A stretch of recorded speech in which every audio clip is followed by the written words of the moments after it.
Despite the fact that this could be one of those big turning points in the dollar losing its global power, this is not being covered that much by major news outlets. However, we do have two articles on this. One of them is from Quoth the Raven, and the other one is from Bitcoin.com. I will link both of these articles in the description below. But one thing that is going on right now is Russia and China, they are looking to develop a currency to replace the US dollar in terms of a currency used for international trade. Now, this shouldn't come as any surprise to anybody because they've been talking about doing stuff like this for a very long time, number one. Number two, they've been preparing to do something like this for a very long time as well.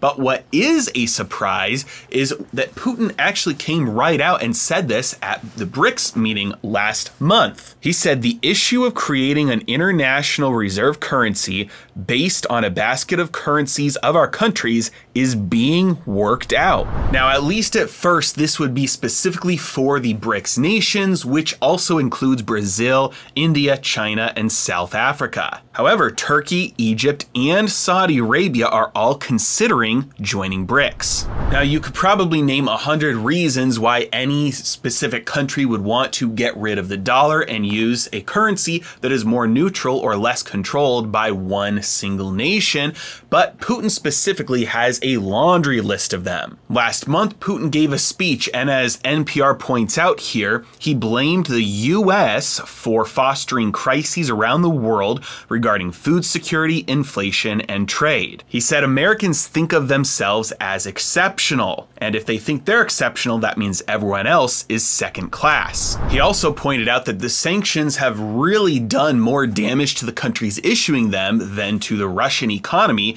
saying that the European Union in particular has committed economic suicide by cutting back on natural gas and oil imports from Russia. This is because, like I mentioned earlier, Russia specifically has been doing a lot over the past decade to reduce their exposure to the dollar. Take a look at this chart that shows the reduction in dollar holdings that they've held over the years, and take a look at this chart which shows the increase in gold reserves they've accumulated over the years. In addition, they've been increasing their trade with other BRICS countries, and even this year they've increased by 38%. All of this together points to the fact that Russia and China are trying to develop an economic sphere that excludes the West, including the West's money, the dollar. Now, like...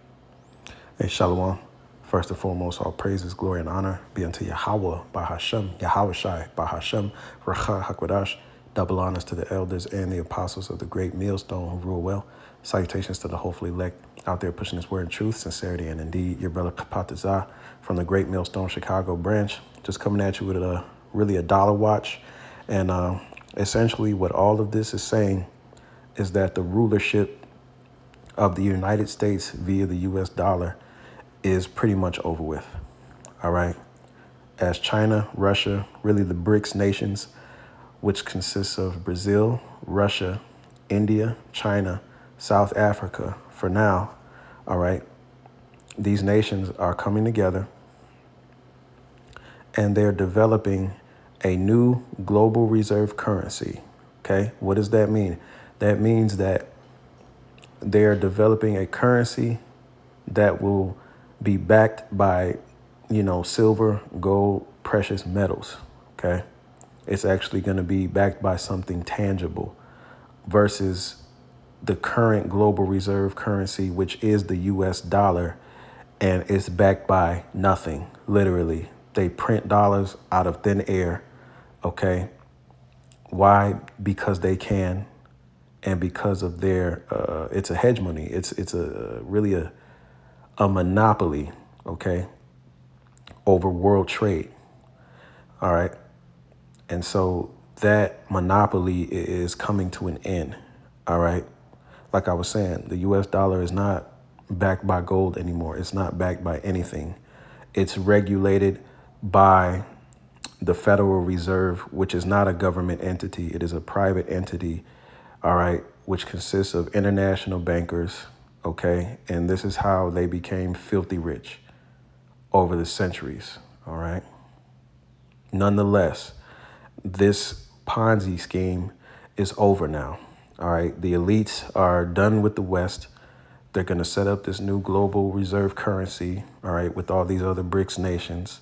And it's eventually going to lead to the next world war. All right. And before that world war kicks off, they're going to implement a microchip. All right. They're going to implement the mark of the beast. All right. A central bank digital currency. That's what CBDC stands for. Central bank digital currency. Okay. And this digital currency is going to preside over all economic transactions around the world. This is the ultimate plan of the elites. It's going to be one currency. All right. One digital currency. And in order for you to have access to this currency, okay, you will have to be implanted with a device. All right. I don't already said it, but fuck it. You're going to have to be implanted with a device. All right. So now before all of that happens, as China and Russia and the BRICS nations develop this currency, it's going to cause the standard of living here in America, as well as other countries that are pegged to the dollar. But mainly here in America, the standard of living is going to be depleted. All right. And people are going to be in such scarcity that they're going to be willing to take on this implant, all right, in order to gain access to digital funds. Okay. So I'm going to give you an example. This is the book of Genesis 47:15. And when money failed in the land of Egypt and in all the land of Canaan, all the Egyptians came to Joseph and said, give us bread, for why should we die in thy presence? For the money faileth, right? So the economy had failed. Okay. So what did people do? They went to the government. It just so happens one of our forefathers, Joseph, all right, he was in charge of that, right? Because Joseph had gained great favor because he was a righteous man. He gained great favor in the eyes of God and men over in Egypt, right? But what did people do? Nonetheless, they went to the government for help when the economy failed, right? And Joseph said, give your cattle and I will give you for your cattle if the money faileth, right? So they came and gave up all of their resources, okay? Well, here, there's a quote that says people will own nothing and be happy. So here in this society, we already don't have shit. Okay. But our bodies. Continuing on, it says verse 17, and they brought their cattle to Joseph, and Joseph gave them bread in exchange for horses and for the flocks and for the cattle of the herds and for the asses. And he fed them with bread for all their cattle for that year. Right. When that year was ended, they came to him the second year and said to him, we hide it not from thee. Salakia, we will not hide it from my Lord, how that our money is spent. My Lord also hath our herds of cattle. There is not any left in the sight of my Lord, but our bodies and our lands. See, so at this point, people are just flat out broke, desolate. They have no resources. OK, it's going to happen again this time around. When the dollar fails here in America, people are going to be left with nothing. OK, nothing.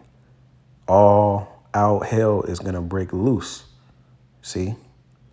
And so what's going to happen? People are going to do the same thing. They're going to be going right to the government for help. OK, and that's when that's when these devils, they're going to come with their magical solution. You see, to get life back to quote unquote normalcy, you're going to have to take this digital imprint. All right. But continuing on, verse 19. Wherefore shall we die before thine eyes, both we and our land? Buy us and our land for bread, and we and our land will be servants unto Pharaoh. See that?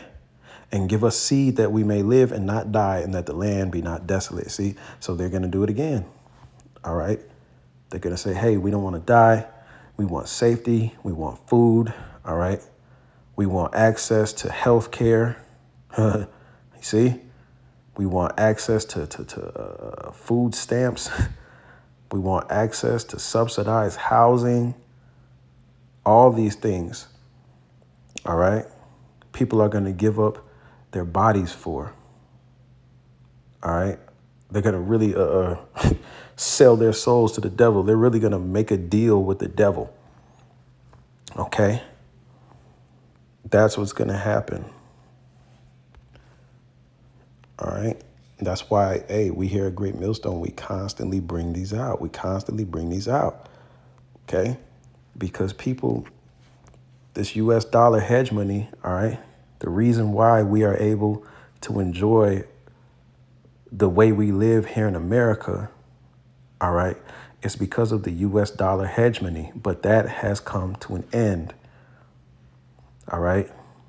These other countries, these other nations, they are conspiring a way to usurp the U.S. dollar.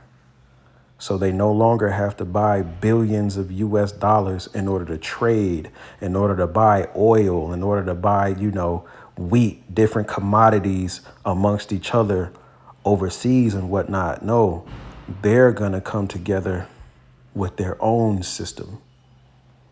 And like I said, in doing that, it's going to cause the next world war in which the elites are getting paid on both sides of that coin. All right. Yahweh Bashem Yahweh Shai is working on the minds of the elites to orchestrate these actions. OK, because as we all know, there's only one entity that gets paid on both sides of the coin when nations go to war. See that? And that is the banking elite. So when these nations, all right, when the West, all right, when NATO goes to war with the BRICS nations, the banking elite are looking to capitalize off of that. When really that prophecy comes to pass, Yahweh Bashem Yahweh Shai is going to be the one that claims victory. OK, but in the midst of all this, we here on earth, we're going to have to go through these events, and it's not going to be pretty. It is going to be a hell of a ride. OK, we're getting ready to see inflation go through the roof. We're getting ready to see insane gas prices. We're getting ready to see pestilences. We're getting ready to see famines, orchestrated famines, okay? Scarcity. We're getting ready to see violent acts of desperation, all right? Crackheads, junkies, people with mental illness bugging out, all right? A lack of police. A lackadaisical police force, all right? You're getting ready to see ravishings, robberies, all right? Riots, okay? We're getting ready to come into some very unprecedented times that is being orchestrated by Yahweh Bashem Yahweh Shai via the elite in order for them to usher in this new world order, okay? And the main catalyst of this new world order is going to be this digital imprint.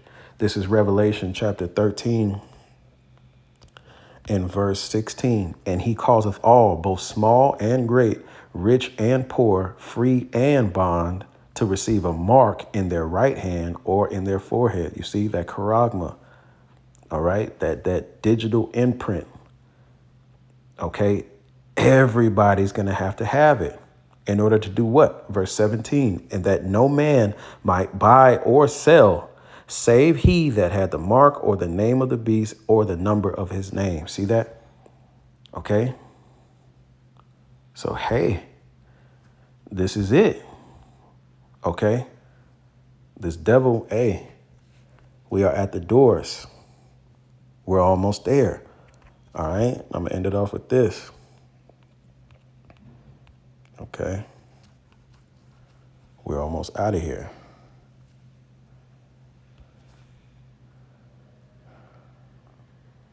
It's in Romans. This is book of Romans, chapter 13, verse 11. And that knowing the time, that now it is high time to awake out of sleep, for now is our salvation nearer than when we believed. Okay, so we're here, man. Just sit back and watch the show, okay? Because we are here. Salvation is right at the doorsteps, man, okay? We just have to continue to keep our minds on Yahweh Bashem, Yahweh Shai, man, okay? Through all the said perils that are getting ready to come, because it's about to get real fucking bumpy, all right? We was on that flight. You know how the flight, when it started catching that turbulence, it's about to get real shaky, all right? So let's just stay unmovable in Yahweh Bashem Yahweh Shai. Stay prayed up, man, because it's a wrap. Hope this was edifying. Shalom.